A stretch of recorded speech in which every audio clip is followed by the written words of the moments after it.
Hello बच्चों, कैसे हैं आप? उम्मीद करती हूँ आप बढ़िया और एकदम मजे में होंगे। तो आइए बच्चों, आज के अध्याय में हम वर्ण विचार के बारे में जानेंगे।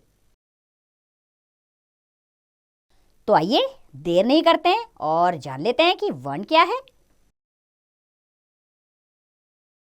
बच्चों, भाषा की सबसे छोटी इकाई ध्वनि है, जिसे वर्ण या अक्षर कहते हैं। याद रखिएगा इस बात को। सबसे छोटी इकाई भाषा की कौन सी है? ध्वनि, जिसे हम वर्ण या अक्षर कहते हैं। भाषा के मौखिक एवं लिखित दोनों रूपों में इनका प्रयोग किया जाता है। अर्थात हम वर्णों का प्रयोग बोलते हुए भी करते हैं और लिखते हुए भी करते हैं। अतः भाषा के ज्ञान के लिए सर्वप्रथम वर्ण यानी अक्षर का ज्ञान होना आवश्यक है। अर्थात किसी भी भाषा को बोलने और लिखने के लिए सबसे पहले उस भाषा के वर्णों को जानना आवश्यक है। जैसे कि सामने चित्र दिया गया है, इसमें क्या लिखा है? मेरा भारत महान। ये तीनों शब्द हैं जो अनेक ध्वनियों से मिलकर बने हैं। आइए इन ध्वनियों को अलग अलग करके देखते हैं। जैसे पहले है शब्द मेरा, मे जमा रा, मेरा। अब इन ध्वनियों को इसमें से अलग कर देते हैं। म जमा ए जमा र जमा आ, 4 ध्वनियों से मिलकर बना मेरा। अगला शब्द है भारत, भारत। इन्हें भी अलग कर देते हैं, इसके साथ स्वर और व्यंजन अलग करते हैं। जैसे भ जमा आ जमा र जमा अ जमा त जमा अ। ये 6 ध्वनियों से मिलकर बना शब्द है। अगला है महान, महान। इन्हें भी अलग करते हैं। म जमा अ जमा ह जमा आ जमा न जमा अ। ये भी 6 ध्वनियों से मिला शब्द है। अर्थात प्रत्येक शब्द की ध्वनियों को अलग अलग करने पर हमें छोटी छोटी अनेक ध्वनियां प्राप्त हुई, जिनके और टुकड़े नहीं किए जा सकते। इन ध्वनियों को ही वर्ण कहते हैं। इस प्रकार वह छोटी से छोटी ध्वनि जिसके और टुकड़े ना हो सकें वर्ण कहलाती है। एक बार फिर से, वह छोटी से छोटी ध्वनि जिसके और टुकड़े ना हो सके वर्ण कहलाती है। आइए, इसमें एक विशेष बात भी है जो जानना बेहद जरूरी है। और वो बात कौन सी है कि वर्णों के व्यवस्थित समूह को वर्णमाला कहते हैं। हमारी वर्णमाला किससे बनी है? वर्णों से बनी है, लेकिन एक सिस्टमैटिक तरीके से वर्णों को रखा गया है। उसी से हमारी वर्णमाला का निर्माण हुआ है। तो बच्चों, हमने वर्ण और वर्णमाला जान लिया। अब हम जानेंगे वर्णों के भेद। तो बच्चों, वर्णों के 2 भेद होते हैं, स्वर और व्यंजन। तो चलिए सबसे पहले जानेंगे हम स्वर क्या है। जिन वर्णों के उच्चारण में अन्य वर्णों का सहारा नहीं लेना पड़ता उन्हें स्वर कहते हैं। इन्हें बोलते समय वायु बिना किसी रुकावट के मुख से निकलती है। अर्थात वायु के रुकावट होने में कोई दिक्कत नहीं आती। हिंदी वर्णमाला में 11 स्वर है। अ, आ, इ, ई, उ, ऊ, री, ए, ऐ, ओ, औ। हो गए ना 11 स्वर। तो ये 11 स्वर हमारी हिंदी वर्णमाला में है। अब हम जानेंगे स्वरों के भेद। तो बच्चों, स्वरों का वर्गीकरण 2 आधारों पर किया गया है। पहला है उच्चारण में लगने वाले समय के आधार पर और दूसरा है बनावट के आधार पर। तो चलिए इन्हें भी हम विस्तार पूर्वक जान लेते हैं। तो सबसे पहले जानेंगे हम उच्चारण में लगने वाले समय के आधार पर। बच्चों, वर्णों के उच्चारण में लगने वाले समय के आधार पर स्वर के 3 भेद होते हैं, ह्रस्व स्वर, दीर्घ स्वर और प्लुत स्वर। आइए ये स्वर क्या हैं, इन्हें भी जान ले। तो सबसे पहले हम जान लेते हैं ह्रस्व स्वर क्या है। बच्चों, जिन स्वरों के उच्चारण में बहुत कम समय लगता है वे ह्रस्व स्वर कहलाते हैं। ह्रस्व स्वर 4 है, अ, ई, उ, री। ये 4 हमारे ह्रस्व स्वर हैं। दूसरे हैं दीर्घ स्वर। अर्थात जिन स्वरों के उच्चारण में ह्रस्व स्वर से दुगना समय लगता है वे दीर्घ स्वर कहलाते हैं। दीर्घ स्वर 7 हैं, आ, ई, उ, ए, ऐ, ओ, औ। ये हैं हमारे दीर्घ स्वर जो संख्या में 7 हैं। और तीसरे हैं प्लुत स्वर। जिन स्वरों के उच्चारण में दीर्घ स्वरों से भी अधिक समय लगता है वे प्लुत स्वर कहलाते हैं। इनका प्रयोग पुकारते समय किया जाता है, जैसे ओम, राम। इस तरह प्लुप्त स्वर का प्रयोग होता है। प्लुप्त स्वर का चिन्ह एस की तरह होता है। इसे लिखते समय स्वर के आगे एस का चिन्ह लगाया जाता है। चलिए अब जानें बनावट के आधार पर स्वरों के भेद। तो बच्चों, वर्णों की बनावट के आधार पर स्वर के दो भेद होते हैं। पहला है मूल स्वर और दूसरा होता है संधि स्वर। सबसे पहले पढ़ लेते हैं मूल स्वर के बारे में। जो स्वर बिना जोड़ के बनते हैं वे मूल स्वर कहलाते हैं। मूल स्वर 4 हैं। अ, ई, उ, री। ये क्या है? हमारे मूल स्वर है, इसमें कोई जोड़ नहीं होता। दूसरे होते हैं संधि स्वर, अर्थात जो स्वर अन्य स्वरों के जोड़ से बनते हैं वे संधि स्वर कहलाते हैं।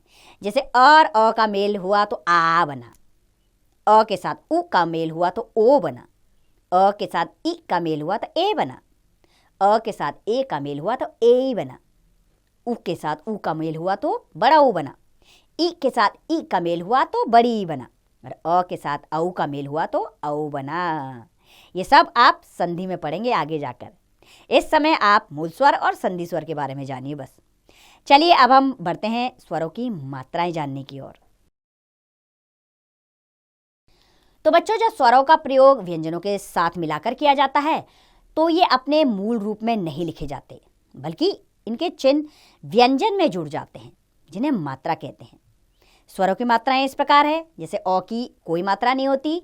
आ की मात्रा एक डंडे के रूप में दर्शाई जाती है। छोटी की मात्रा व्यंजन के आगे से आती है और बड़ी की मात्रा व्यंजन के पीछे से आती है। छोटे ऊ की मात्रा हमेशा व्यंजन के नीचे से आती है और बड़े ऊ की मात्रा भी व्यंजन के नीचे से आती है। री की मात्रा भी व्यंजन के नीचे लगती है। ए की मात्रा शिरोरेखा के ऊपर एक मात्रा के रूप में लगती है।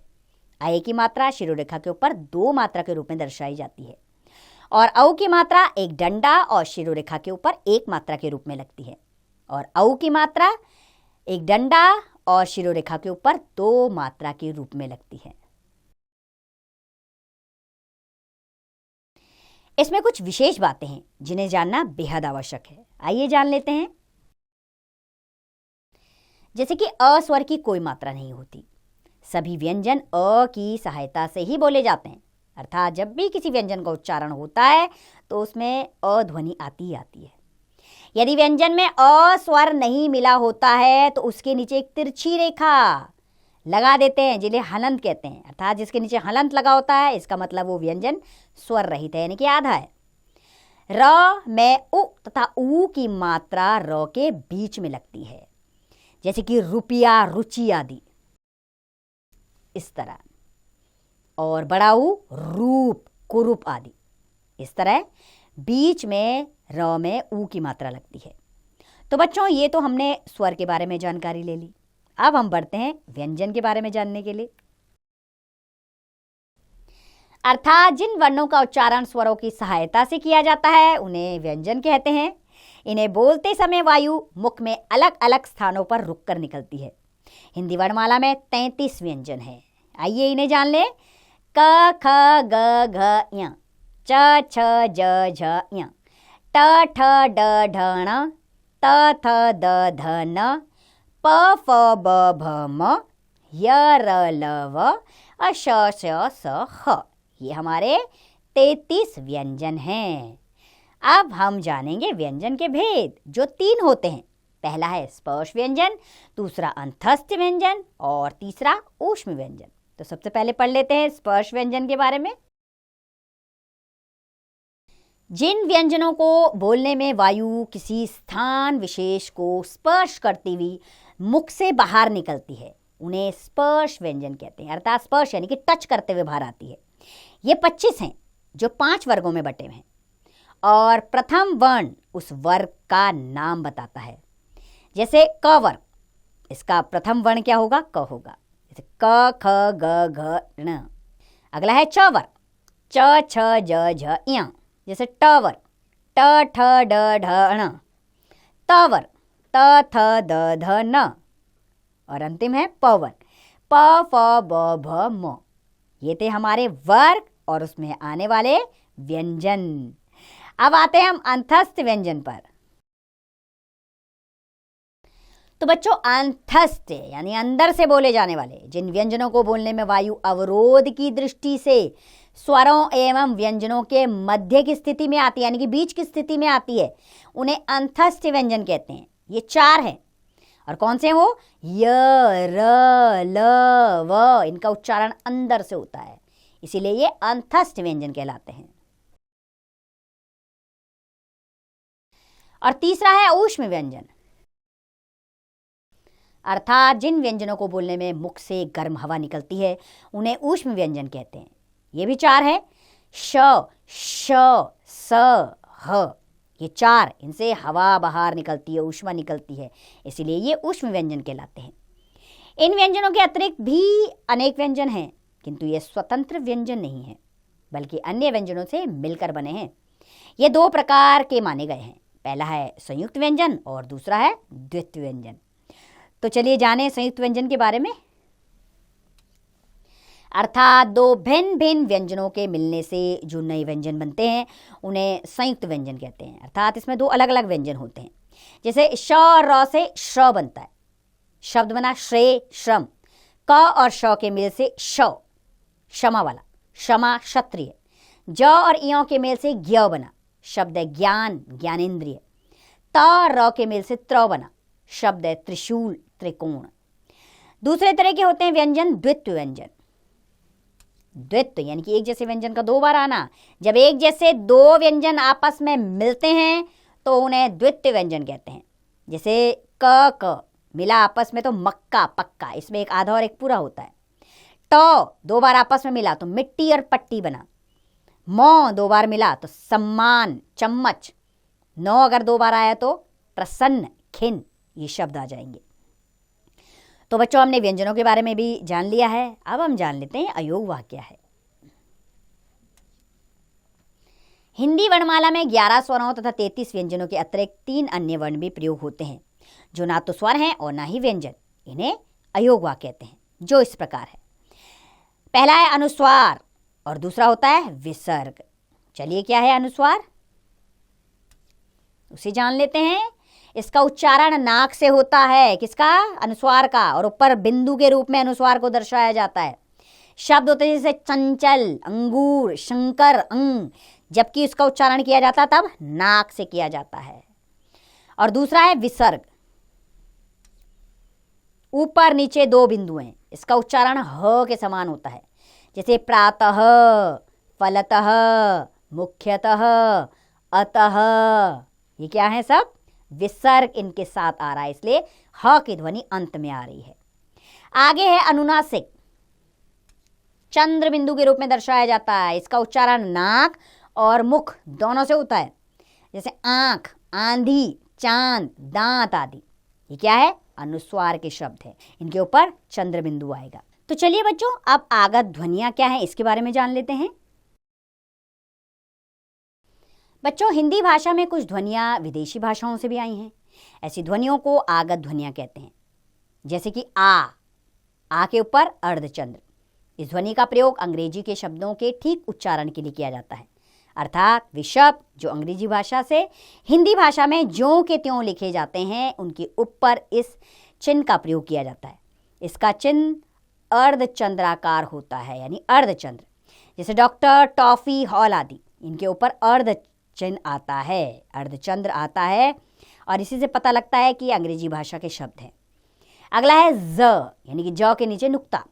इस ध्वनि का प्रयोग उर्दू, फारसी, तुर्की आदि शब्दों में किया जाता है। जैसे जब्त, जमीन, मजहब, जबानी, मजदूर, अर्थात भिन्नता का शोर इसके अंदर आएगा। फ के नीचे ध्वनि, इसके नीचे नुक्ता।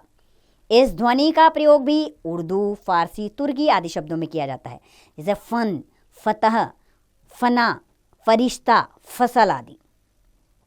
अब हम जानेंगे विकसित व्यंजन क्या है। तो बच्चों ड तथा ढ वर्ण ड तथा ढ के विकसित रूप है, इसलिए इन्हें विकसित व्यंजन कहते हैं। इनका प्रयोग शब्द के मध्य अंत में होता है, जैसे बड़ा, सड़क, गढ़, चढ़ाई आदि। अर्थात इनसे कोई भी शब्द शुरू नहीं होता। चलिए अब जान लेते हैं र का संयोग। अर्थात हिंदी वर्णमाला में र एक ऐसा वर्ण है जिसका अन्य व्यंजनों के साथ संयोग होने पर उसका रूप बदल जाता है। र के संयोग से कुछ नियम इस प्रकार हैं जो जानने हमारे लिए बहुत जरूरी हैं। पहला है इसका नियम,